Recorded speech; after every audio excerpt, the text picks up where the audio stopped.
Just our friend. Just your friend? And what is this, a big hangout for you guys? Yeah. Yeah? Work here, yes. Okay. We wash people's windows. So what's the name of this town?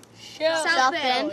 South Bend, Washington? Yeah. Yeah, it's an awesome town. Oyster capital of the world. Oyster capital of the world? Yeah, it is. You're kidding. Uh-uh. You guys produce that many oysters? Do your parents all work at the oyster? Oh, no. My dad works at warehouse and my mom works at everybody's. And he's my brother. Oh, okay. He's not all there. My mom works at the restaurant I wanted. I'm all here, see? Oh, yeah, I don't So what do you guys do for fun in this town? ride around. Hang out here. Basically. You're not here annoying me. Go swimming in the infested water. Go swimming. We go swimming in the bay. Is it warm? Yeah. The bay's warm, but the ocean's cold. Right. Yeah. So what do? You just work here at the gas station? Work here and go to college. There's a college nearby too? Grace Harbor College. Well, it looks like you're doing a fantastic job on my windows. Wow, We're you guys spending are all right. a lot of time on them. Because we're on TV. What did you learn about Nantucket? What do you know about it? I forget. Did you know that it was the largest whaling port in the world? No. You know the story about Moby Dick? Yeah. That's where that's where it all started. Really? That's where they left from, yeah. And when you go to Nantucket, it looks like you're going back into the whaling days. It's like walking back in time. I miss it already. Do the right thing. You'll always be happy. So when are you going to go back to Massachusetts? I'm heading back right now. Right now? But I won't be back till Thanksgiving. Until Thanksgiving? Yeah. I'm on the road for 12 weeks, 10 more weeks. By yourself? Yeah. Man, I'd be scared. You think so? I wouldn't do it. Why? You want to walk across the street without your brother. What are you talking about? You'd be scared doing what I'm doing? Yeah. Would you be afraid doing this alone? I love it, man. I'll be going 90 miles an hour down the road worrying about no one getting hurt. Except me. You'd be wondering where your mother was. You'd be asking for mama. I'm 13, so. No, Are you yeah. 13 too? Turn 13 this 20th. All right, that's a good age. Okay, guys. I'm in Olympia, Washington, and I'm just driving around right now. I'm not really sure where I'm going. I've heard some great things about the town. It's a great community. I mean, it has a very popular college. About 35,000 people. So I'm going to try to find somebody to talk to.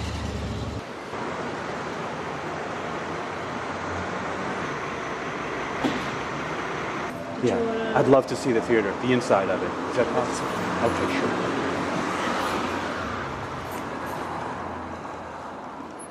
Thank you.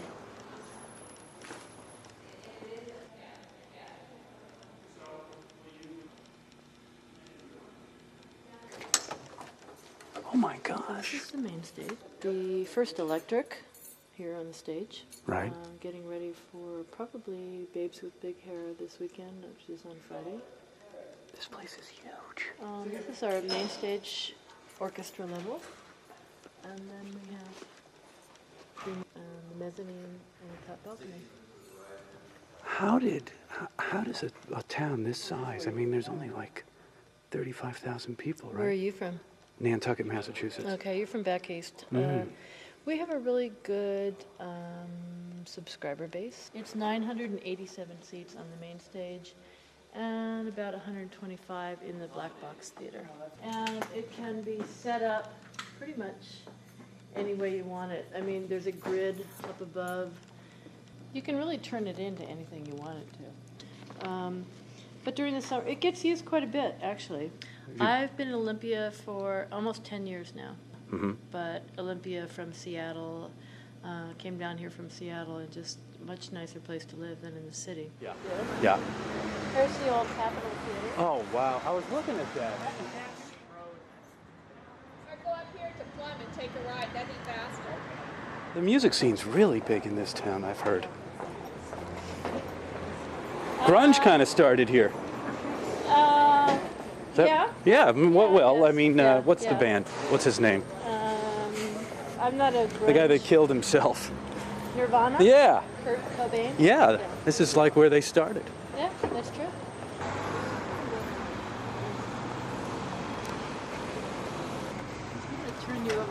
Here you go. This fellow's from Nantucket, and he's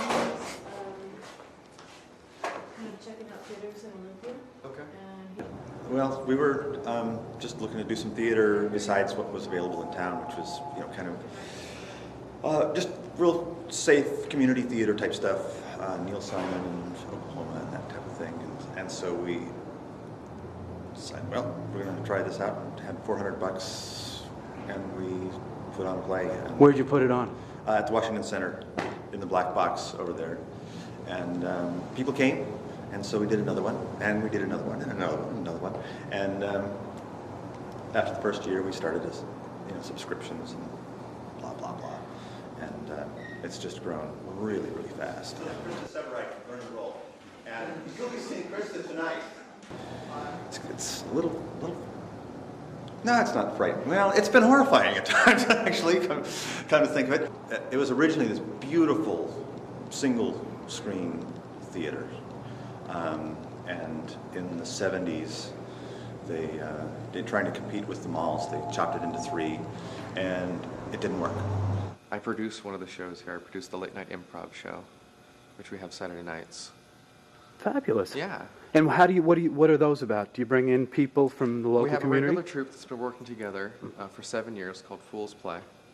And with improv, there tends to be a really strong focus on an invisible communication between the other improvisers, letting each other know not necessarily where you're going, but how you're going there, that you understand the picture of the scene, and it's much looser. There's a really open framework to it, and so I don't have to concern myself with a lot of the issues when I'm down here. How does the audience communicate with the improv and being on stage? That's really interesting, and it changes every show.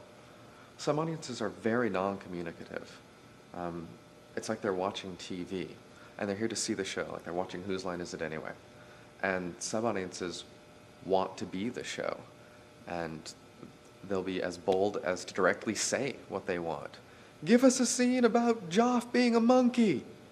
Okay, and maybe we will, if we feel like that would serve the show and serve the audience and serve us, and maybe we won't if we think that it's a lousy idea or we're in a groove and we just want to keep going with it. A lot of it's much more subtle. It's just, you can feel that the audience wants something high energy, and so we'll go and do something that's very Who active. determines that on stage? Do all the actors play a part, or is there one leader who picks that up? And No, all the actors play a part. It's it's twofold. Before the show, we try and gauge where we are, what we feel that we're capable of, what our strengths are that night, and we come up with a very loose game plan. Like, we're going to use this set of techniques, we're going to play these games probably, and we'll generate a list, and then refer to it and pick off of it if we feel that it's appropriate. And then on the fly, as the show goes along, maybe we miscalculated. Like, this audience wants something really intellectual, something really meaty that they can sink their teeth into, and we've got fluff on our list, and we'll just have to accommodate for that. while you're on stage, you accommodate for that. Mm-hmm. Do you know what you're going to do? No. You have no idea. You just show up. We show up, we practice, we figure out how we're feeling, what we're doing that night. Do you do it backstage? Is that where you figure it out? Mm-hmm. And then when you come out, you already have a certain idea on who that character is that you're going to play? We don't deal with any of the characters that we're going to play usually. Like, there are a few stock characters that the folks in the troupe like to come back to a couple times a month. It's more along the lines of,